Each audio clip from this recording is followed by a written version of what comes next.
Hey everyone, Dana here, and today I want to share 3 ways that you can accelerate your health, your fitness, and your wellness in 2024. So if I asked you the question, how has 2023 served you in regard to your health and fitness, what would you tell me? Would you say everything went to plan, I kicked goals, and I'm really excited and happy with all the achievements I made? Well, congratulations.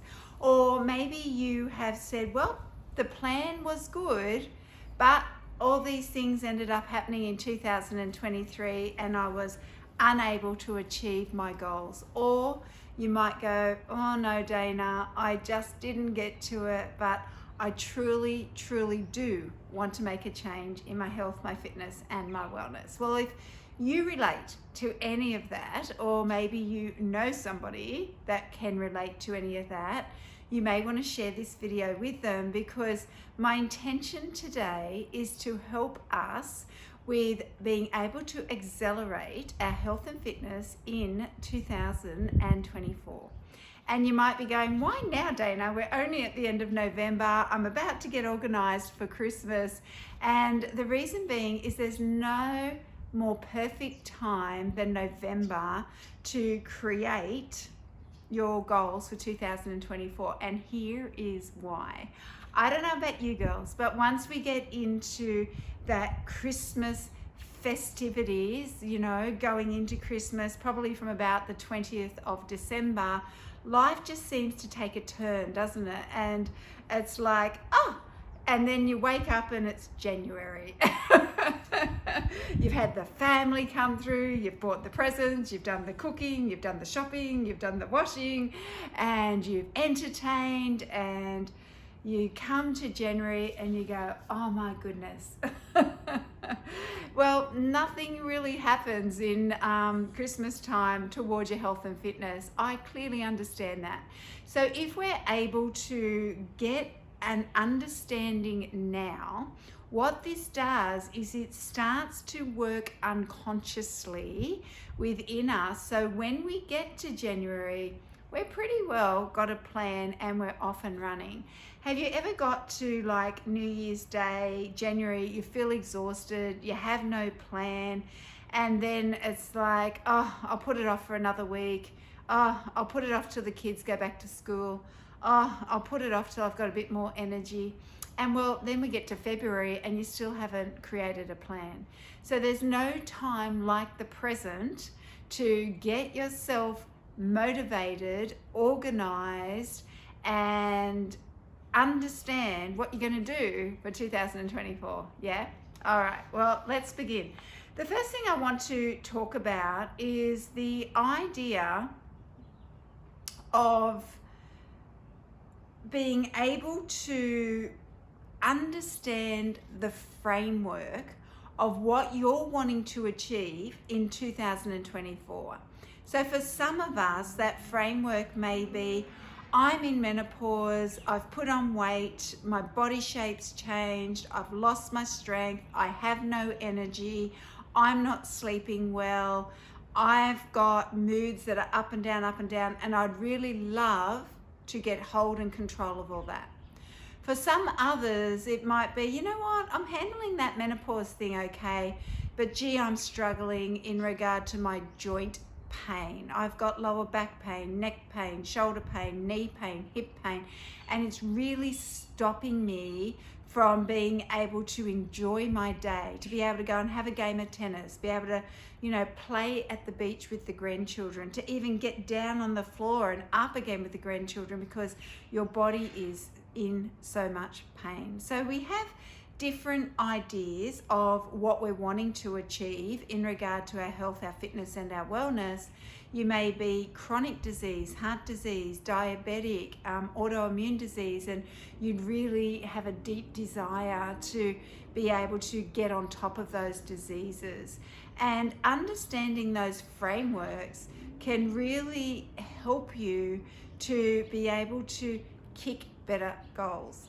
So the first step you need to think about is, what is your goal that you're wanting to achieve, and what is the framework that you need to be compliant to be able to get toward that goal. So if I went with what I think the majority of ladies talk to me about, and that is weight loss in menopause, you would need to think of that framework around what do I need to eat to be able to support fat loss and also support health in an aging body. How do I need to exercise so that it is safe and effective and give me the results that I'm after?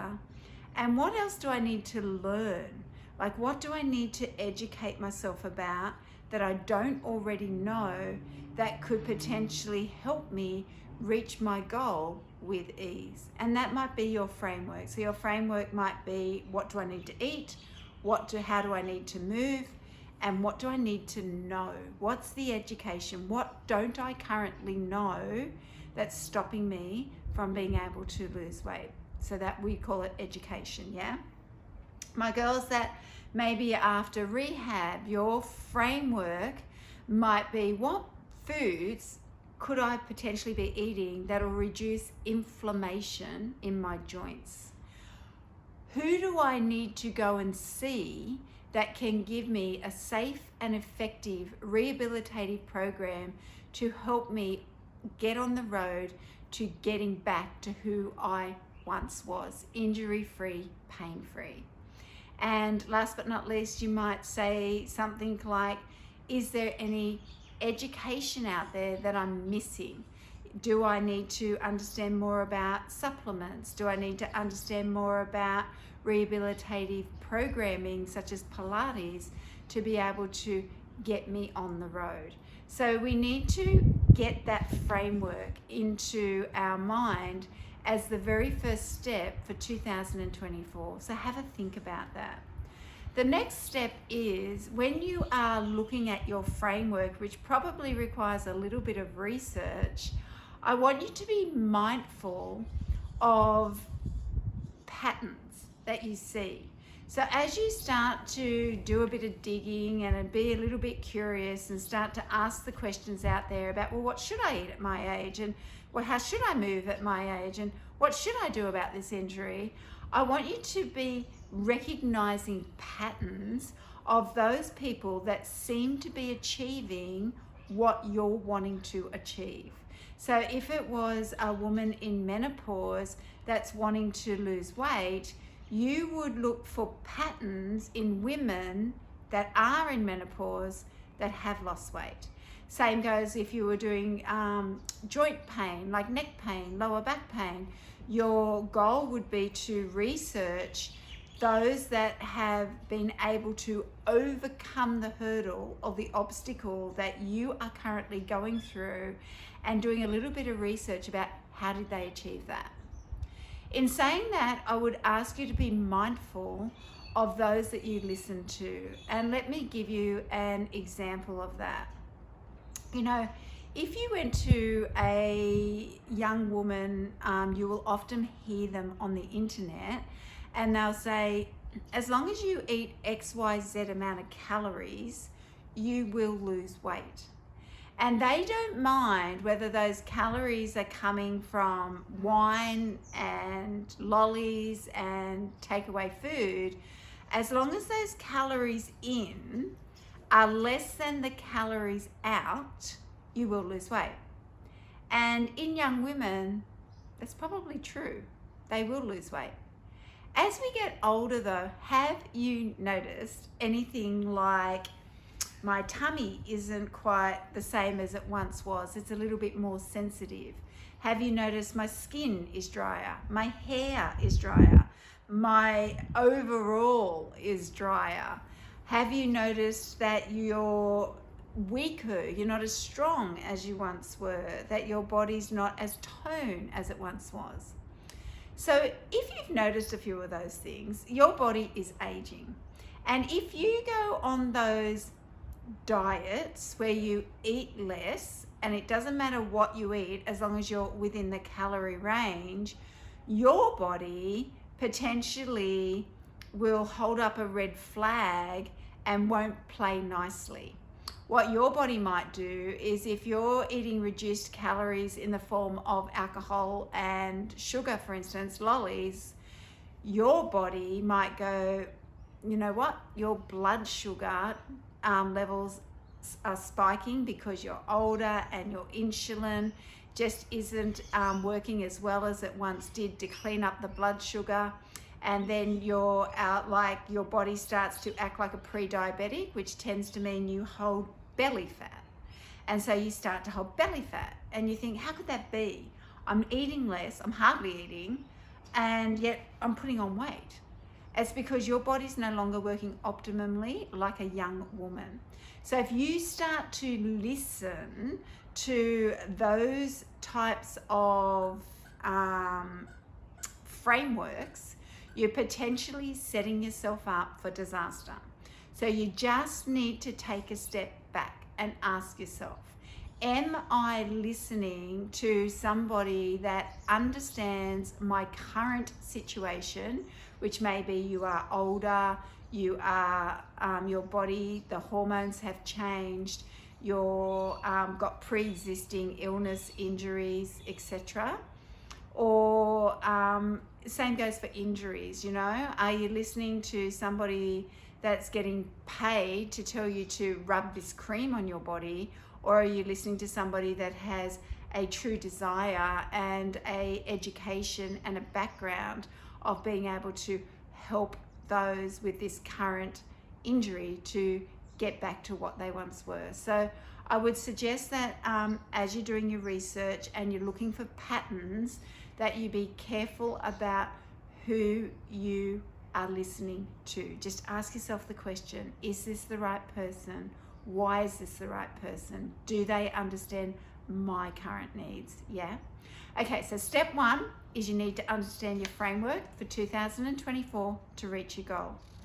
Step 2 is that you need to, what have I written here? Step 2 is you need to be compliant. So you need to understand how you can stay the course in getting to your results. And so when we learn new strategies, our brain can sometimes play tricks on us. And what our brain does is it'll go, oh, I can't do that, or oh, I don't like that food, or oh, I don't do that type of exercise. And it's sort of tricking us because it's trying to find the easiest route for you to stay comfortable. And what we know is if we are able to push just outside our comfort zone regularly, this is where we're able to progress. And so when we stay comfortable, we start to come up with excuses. We start to come up with reasons why we can't do X, Y, Z. And it's your way of protecting yourself from getting outside your comfort zone. Because let's face it, feeling uncomfortable isn't comfortable. And we love that feeling of being in control. And so to push just outside your comfort zone regularly is a skill and it's a practice, and you often need to be supported by a professional to help you to be able to push through your reservations, your hesitancy, your obstacles, your excuses, for you to be able to see light at the end of the tunnel. So I would say step 2 for 2024 is asking yourself the question, how often are you getting outside your comfort zone? I mean to say, how often do you try new things, something you've never done before? How often do you talk to a stranger? How often do you wear clothing that you wouldn't normally wear? How often do you do a type of exercise that you've never done before because you're frightened you might look silly, like let's say Zumba, for instance?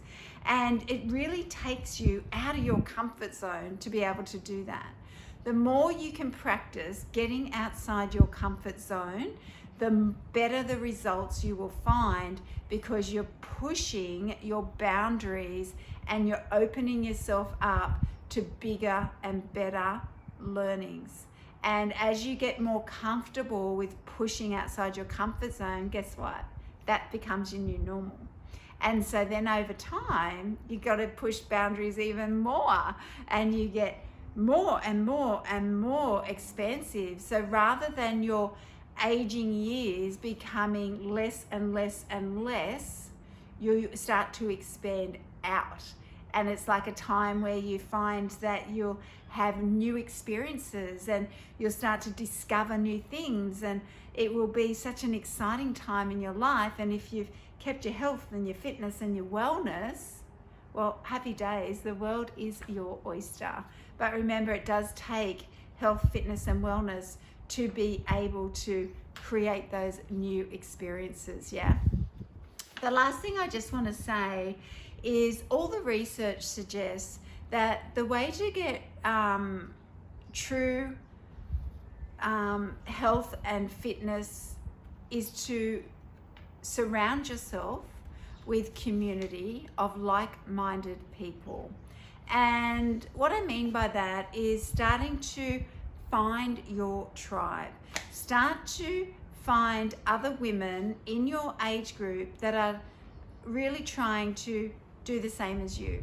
And it may be, once again, if we come back to weight loss, it's like, well, where can I go to find women that are also in menopause, that are also having the same problems I am and trying to lose weight? So just to give you some examples, we do have our social media, like our Facebook groups, like my Facebook group, Fitness with Dana. You have your online programs that are designed for women over the age of 50, like our online health club.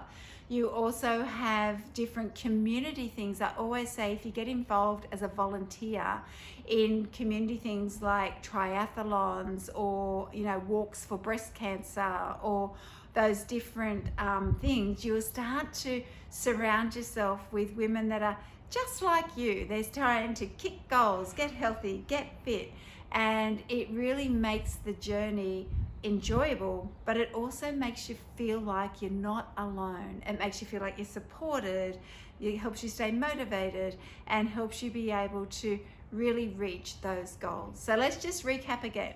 Number one is you need to do a bit of research around framework. What do you need to eat? How do you need to move? What do you need to learn? What don't you currently know that could completely change the game for you in 2024? Secondly, you want to think about, how can I get outside my comfort zone? How can I be compliant to reaching my goals in 2024? It will often take getting outside your comfort zone. You know, life happens, doesn't it? And you know, you might find there's illness in the family, or suddenly you have to go on holidays, or you might have an elderly parent that requires your time, or children require your time, or grandchildren require your time. All these different reasons can stop you from reaching your goal. And so this is an opportunity to be able to push outside your comfort zone and to be able to make sure that you put yourself first in all these different areas, to be able to do self-care and not put the world before you, where you end up being pushed so far behind and back that you never reach your goal because you never made yourself important. So it's an opportunity to be able to step up, yeah? Get outside your comfort zone. You might feel guilt, you might feel nerves, you might feel fear. It's also worth it in the end. And last but not least is surround yourself with community. Thinking about what books you might be able to read around helping you get through this time in your life. Thinking about Facebook groups that can be supportive, thinking about community events that can be supportive, friends that are supportive, and really allowing you to feel supported through this journey. Well, I hope you've enjoyed today and picked up a tip or two. And girls, if you put these into practice, it will accelerate your health, your fitness, and your wellness. So when you get to the end of 2024, you'll be able to look back and go, I really did kick goals this year. Alrighty, well, thanks for listening. Reach out by all means if you have any questions, if you need any help with your programming. I even have a free guide, girls, to get you started if you're interested on what to eat and how to move for fat loss as an aging woman. And if you go to my website, www.danaeden.com.au, you'll be able to click on the link there and grab that free guide. It is just the first step, and happy days. Have a great day. Take care.